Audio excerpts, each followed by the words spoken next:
കർക്കിടകത്തിന് 10 വെയിലെന്നൊക്കെ കേട്ടിട്ടുണ്ട്. അത് കർക്കിടകം കഴിഞ്ഞിട്ടാണ് തോന്നുന്നു ഇവിടെ ഇപ്രാവശ്യം ഉദിച്ചിട്ടുള്ളത് തോന്നുന്നു ഗൈസ്. നല്ല വെയിലുണ്ടായി, ഇന്നലെ നല്ല വെയിലുണ്ടായിരുന്നു കേട്ടോ. അപ്പോൾ ഇന്നലെ ഞാൻ അലക്കിയിട്ടുണ്ടായിരുന്നില്ല, ഇന്നലെ അനിയത്തി വന്നുകൊണ്ട് അലക്കാനൊന്നും പറ്റിയിട്ടുണ്ടായിരുന്നില്ല, അവളും കൂട്ടിയൊക്കെ ഉള്ളതുകൊണ്ട്. അപ്പോൾ ഇന്നലത്തേക്കും കൂടി ഇന്ന് ഞാൻ അലക്കിയിട്ട് നിസ്കാരക്കുപ്പായൊക്കെ കഴുകാണ്ടായിരുന്നു, അതൊക്കെ കഴുകിയിട്ട് പിന്നെ നല്ല വെയിലുള്ളത് കൊണ്ടൊക്കെ നടക്കുള്ളൂ.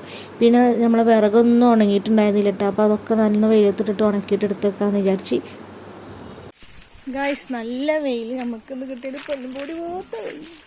അപ്പം ഞാനിതാ എൻ്റെ ബൈക്കുമൊക്കെ നിർത്തിയിട്ടിട്ടുണ്ട് ഗായ്സ്. ഒരു സ്ഥലം പോലും നമ്മൾ ഒഴിവാക്കണില്ല ഗായ്സ്. നല്ല രസമുണ്ടല്ലോ ഇങ്ങനെ. മാസം കവർ അടിക്കാൻ ആൾക്കാർ വരും, പക്ഷെ നമ്മൾ എടുത്ത് വെച്ച ടൈമിൽ അവർ വരും ചെയ്യൂല, ഇല്ലാത്ത ടൈമിലാവും വരലുണ്ടാവും. അതേപോലെ കുറേ കവറുകൾ ഞാൻ എടുത്ത് വെച്ചിട്ടുണ്ടായിരുന്നു ഗായ്സ്. ഒക്കെ മഴ കൊണ്ട് നനഞ്ഞപ്പോൾ ഒക്കെ വെയിലത്തിട്ടിട്ട് ഉണക്കാൻ വേണ്ടിയിട്ട് കേട്ടോ. ഞാനൊക്കെ ഇറങ്ങിയപ്പോൾ ഡോറയും കിട്ടും കൂടിയിട്ട് പുറത്തേക്ക് ഇറങ്ങിയിട്ടാണ്. പിന്നെ പെരുന്നാളായപ്പോൾ ഇവിടെ വെയിൽ വന്നപ്പോൾ നിങ്ങൾക്കും എല്ലാവർക്കും ഇങ്ങനെ തന്നെ ഇരിക്കും. ഇപ്പുറത്തെ വീട്ടിൽ നിന്ന് തെങ്ങ് മുറിച്ചപ്പോൾ കൊടുന്ന സാധനമാണ് ഗൈസ്. ഈ ഒരു സംഭവം ഇഷ്ടമില്ലാത്തൊരാരെങ്കിലും ഉണ്ട് ഗൈസ്. ഇതാണ് ഗൈസ് നമ്മളെ തെങ്ങിയും കരിമ്പ് കഴിച്ചവരുണ്ടാവും. എനിക്ക് ഭയങ്കര ഇഷ്ടമാണ് ഗൈസ്.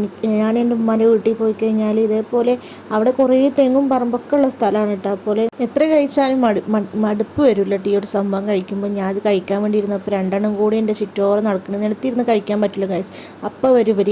അപ്പോൾ ടേബിളിൽ നിന്നിട്ട് കഴിക്കാനേ പറ്റുള്ളൂ. എപ്പോഴെങ്കിലുമൊക്കെ കിട്ടുന്ന ഒരു സംഭവമാണ് ഇത്. ഞാൻ അവർക്ക് കൊടുക്കുമോ?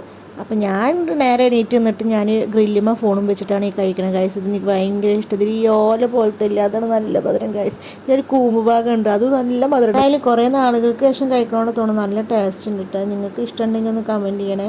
പിന്നെ നിങ്ങൾക്ക് ഇതേപോലെ എന്തൊക്കെയാണെന്ന് ഫേവറേറ്റ് എന്നുണ്ടെങ്കിൽ അതൊന്ന് കമൻറ്റ് ചെയ്യണം. അപ്പോൾ അത്രയേ ഉള്ളൂ. ഇന്നത്തെ ഞാനത് ഫുള്ളായി കഴിക്കട്ടെ. ടാറ്റാ.